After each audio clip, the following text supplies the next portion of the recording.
দেখো আমি কিন্তু আজকে মাছের তেল এনেছি বাজার থেকে, সকাল সকাল বাজারে দিয়ে। তো এই মাছের তেল দিয়ে আর বেগুন দিয়ে পেঁয়াজ দিয়ে কাঁচা লঙ্কা দিয়ে একদম মশলা দেবো না, আমি কিন্তু চচ্চড়ি করবো। তো চলো প্রথমে কিন্তু আমি বেগুনটাকে ভাজা করে তুলে নেবো। দেখো দিয়ে দিলাম, তেল দিয়ে দিয়েছি, গরম হয়ে গেছে।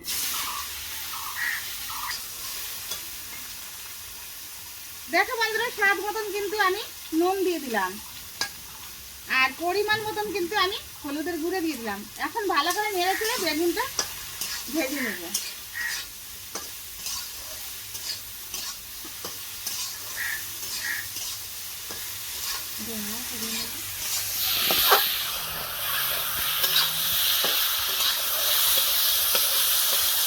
কিন্তু একদম বেগুনটা কিন্তু দেখো একদম গলেনি, ছলা ছলা হয়ে আছে। আমি কিন্তু ভেজে নিয়েছি। আমি কিন্তু এখন এটাকে নামিয়ে নেব। প্রথমে দেখো তেল দিয়ে দিচ্ছি। তেল দেওয়ার পর আবার আমি কিন্তু ফোড়ন করে দিচ্ছি। কি কি ফোড়ন দিয়ে দেবো বলো তো?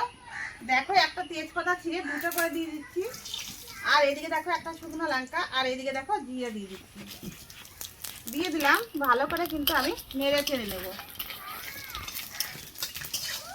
আর এদিকে দেখতে পাচ্ছ বন্ধুরা, কাঁচা লঙ্কা আর কিন্তু পেস্টটা, এটা কিন্তু আমি এখন দিয়ে দিচ্ছি। দেখো ভালো করে নেড়ে চেড়ে নেব।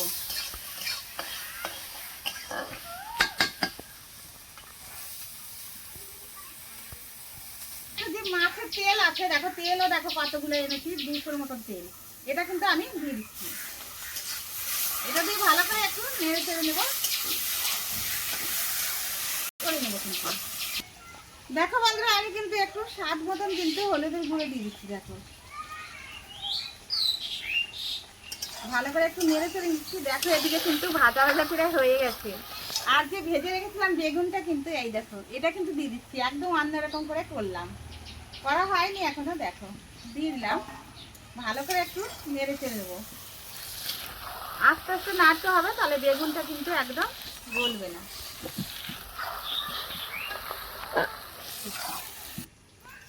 দেখো বন্ধুরা, একদম বেগুন কিন্তু মাছের তেলে কিন্তু একদম ডুবে গেছে। দেখো এত তেল কেন হলো আমি নিজেই জানি না। দেখো কত তেল হয়েছে দেখো। তো দেখো বন্ধুরা, যারা কিন্তু বেগুন না খাবে এইভাবে যদি করো, তো বলবে কি দিয়ে না আমার আর একটু দিয়ে আমি খাবো। তো কেউ কেউ বলে আমার এই বাস নাই, মানে মাছের তেলের বাস নাই নাকি, ওদের বলে এক থালা ভাত উঠে যায়, কি জানি বাপু। দেখো এরকম ভাবে রান্না করলে গরম ভাতে কিন্তু কোনো কথা হবে না, এক থালা ভাত কিন্তু উঠে যাবে। আর যে না খাবে সেও কিন্তু খাবে। তো বন্ধুরা, তোমরা বাড়িতে আমার মতন করে রান্না করে কিন্তু খেয়ে কিন্তু আমাকে অবশ্যই বলবে যে কেমন হয়েছে খেতে। তো চলো, আমি কিন্তু হয়ে গেছে, আমি কিন্তু নামিয়ে নেব।